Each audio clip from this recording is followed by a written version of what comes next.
Hello, my name is Chris Rudnicki, and this is a responsive commentary for Professor Angela Cameron's first year property law class at the Faculty of Law at the University of Ottawa. So I'm going to be responding to a lecture that was given last night by Professor Manisha Dekka of the University of Victoria, and it was on it was kind of a broad overview of animal rights theory, and then a situation of that theory in the law of Canada and in the international context as well. So I want to focus on, it was a very broad topic, and I'm not going to kind of go over the basics that she covered, but I want to focus on sort of the response to her lecture, and I'm going to try and rebut the response from my classmates, and then I want to try and rebut the response that I've seen by trying to disentangle this conception of personhood. So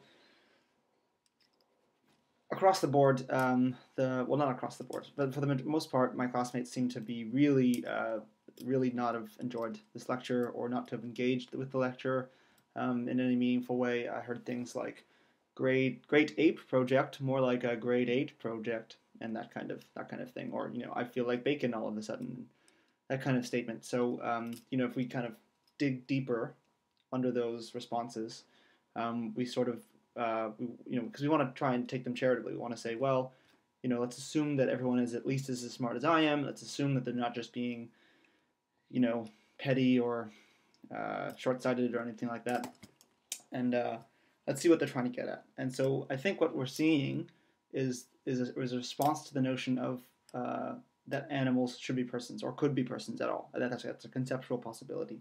I think as soon as Professor Dekka started to talk about speciesism and the false dichotomy that exists between human animals and non-human animals, people shut down. People stopped paying attention to the lecture. You heard laughs. I think there was a noticeable increase in the amount of people who were talking in the audience, that kind of thing. People stopped paying attention at that point, I think, which is really unfortunate because I think Professor Dekka is right. I think biologically, it's an arbitrary distinction. And when you try and nail down what makes a person, you just fail. Anyway, I won't go into that.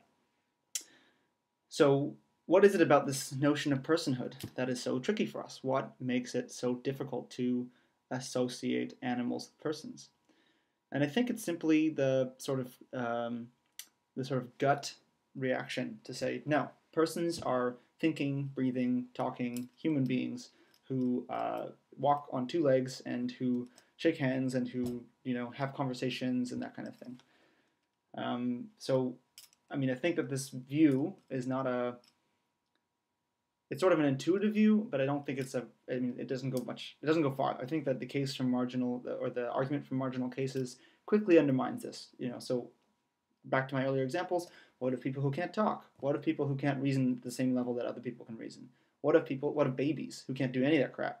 That kind of thing. And are these not persons? And if not persons, then what does that mean for our ethical sensibilities? So personally, I think that the whole concept of personhood has perhaps outlived its use. I think that the concept, I just don't think that it's useful. I think that because when you try to extend it to animals, it creates such a evocative response that it just really, I think as animal rights activists, we really shouldn't be strategically making use of the notion of personhood.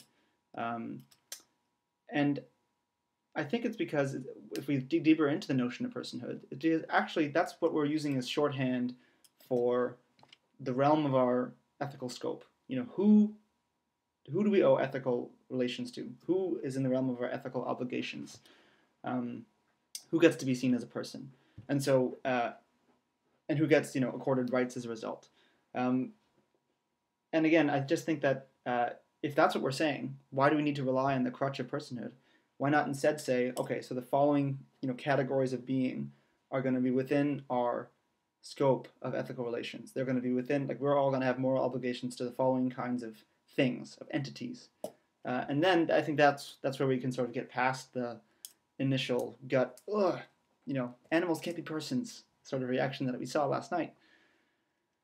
And then we have to shift to saying, okay, now, so what kind of beings are we going to, what kind of categories of being are we going to include in our ethical sensibility, which I think is a much easier task. I think if you just say creatures capable of experiencing pain shouldn't be made to experience pain.